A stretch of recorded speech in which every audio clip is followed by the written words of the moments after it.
Howdy, howdy, howdy. Welcome back to another video. It is the 4th of August. It is Sunday. It's Sunday night. It is 7:49 p.m. I am exhausted. I am very tired as I record this, but I wanted to, I just left it too late. I should have recorded it when I get home, but I just procrastinated. This afternoon, did some cooking, and yeah, but tired as a motherfucker right now. Got a poem that I wanted to read out called I Took My Power in My Hand by Emily Dickinson. I feel like I've read this one before because I've read a few of her poems before, and yeah, it just kind of feels familiar. Today was good. I did the drive back from Cairns this afternoon, and yeah, it was alright. I had some car issues, but it pulled through. The Corolla pulled through. I even had a flat tire, and I had to fix that. But yeah, so it was a bit eventful, but it is what it is. And the flat tire wasn't at like when I was driving. It was actually when I pulled up to my place, just hit the curb a bit too hard. I didn't actually realize until I needed to go out again as I was driving off. Bang, I heard that little pop, and yeah. I'll read this one out. I Took My Power in My Hand by Emily Dickinson. I took my power in my hand and went against the world.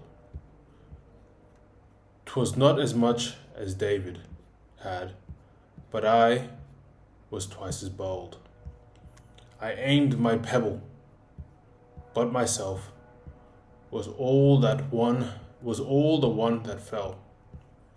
Was it Goliath was too large, or was myself too small?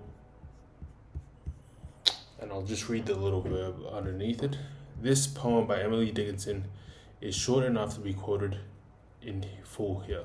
Taking the story of David and Goliath, Dickinson likens herself to be the young biblical hero, with her Goliath that she goes up against being the whole world. Although the poem ends with an acknowledging of the speaker's failure, the boldness and courage required to face the world makes the poem worthy of inclusion.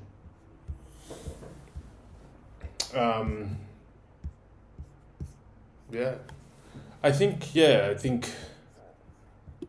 I often like the idea of putting myself, like if I have an issue, or if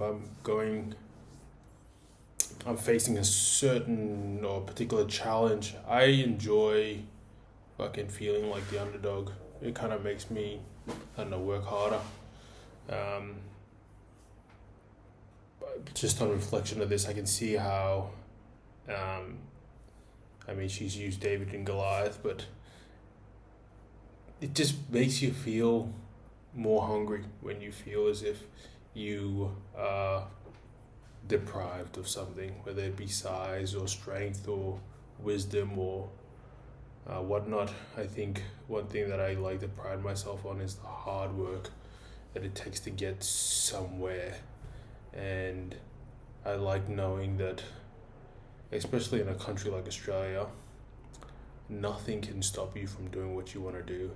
I genuinely believe that. I often talk to a lot of friends about this idea of this, not the immigrant mindset or whatnot, but I mean, in a country like Australia, first world country, where it's safe, it's beautiful, we're quite free to do what we want to do. There really isn't any excuse to not pursue dreams that you want to dream. There isn't a life that you cannot have here.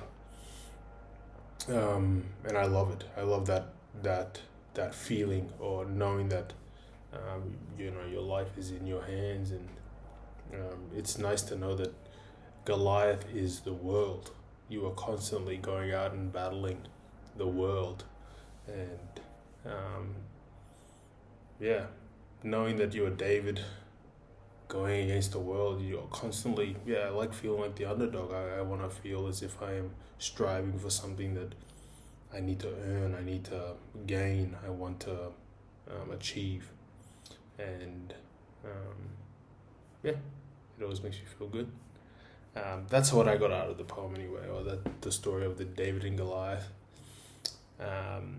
narrative and how Emily's used it. But yeah. So I'm feeling a bit fucking drainy. Sorry if you can come out, like if it sounds as if I am that in my voice, but it is what it is.